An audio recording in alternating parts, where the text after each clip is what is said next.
మాఘపురాణము 12వ అధ్యాయము. ఇందు పుణ్యక్షేత్రాలలో మాఘస్నాన ఫలితాన్ని గురించి వశిష్ఠుల వారు దిలీప మహారాజుకు వివరిస్తున్నారు. దిలీప మహారాజు, మహర్షి, మీ కృప వలన అనేక వృత్తాంతాలు తెలుసుకొని కృతార్థుడనయ్యాను. కానీ మరొక సంశయం నాకు కలదు.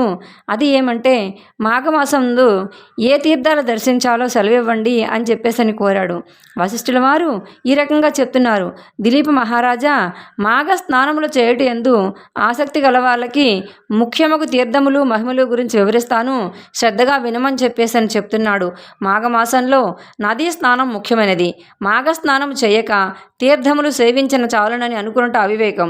ఎందుకనగా మాఘమాసంలో ఏ నదిలోని నీరైనా సరే గంగ నీటితో సమానము. అందుచేత మాఘమాసంలో నదీ స్నానం సర్వపాపహరమైనది, ఆవశ్యకమైనది కూడాను. అటులనే ప్రయాగ అతి ముఖ్యమైన క్షేత్రం. ఈ భరతఖండంలో అతి ప్రధానమైన గంగానది సముద్రంలో కలిగే చోట మాఘస్నానం ఆచరించిన 7 జన్మాల్లో పాపాలు సహితం హరించును.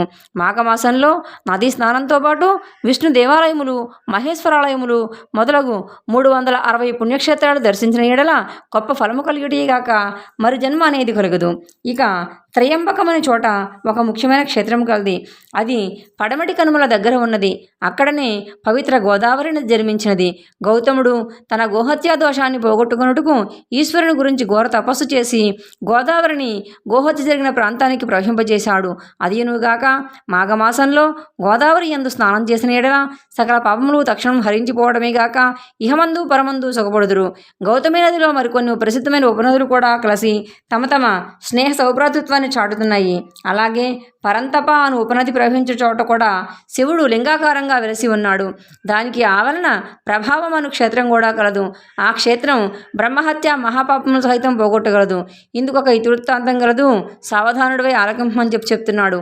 విష్ణుమూర్తి నాభి కమలమున పుట్టిన బ్రహ్మకు ఈశ్వరునికి 5 తలలు ఉండేవి. ఈశ్వరునికి పంచవక్త్రుడు, త్రినేత్రుడు అనే పేర్లు కూడా కలవు.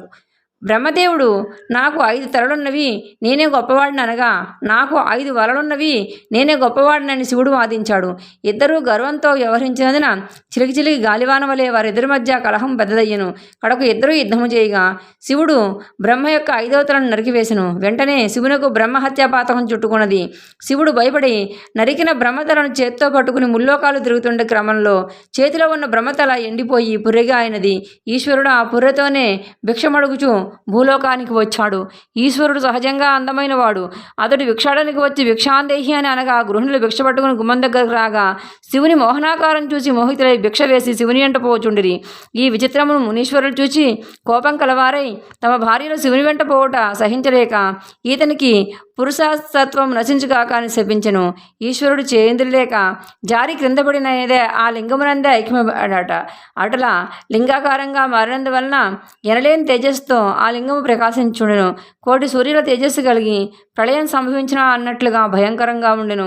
అప్పుడు బ్రహ్మ విష్ణు శివుని వద్దకు వచ్చి వారిని ఓదార్చి ప్రయాగ క్షేత్రం వచ్చిపోయి అతడు శివునికున్న బ్రహ్మహత్యాది పాపములు పోయి ఆ విధంగా భూలోకం వచ్చిన శివుడు అప్పటి నుండి లింగాకారంగా మారినందున భక్తులు ఆ లింగమునే పూజించు శివ సాయుధ్యాన్ని పొందగలుగుచున్నారు. ఇది మాఘమాసము 12వ అధ్యాయము సమాప్తము.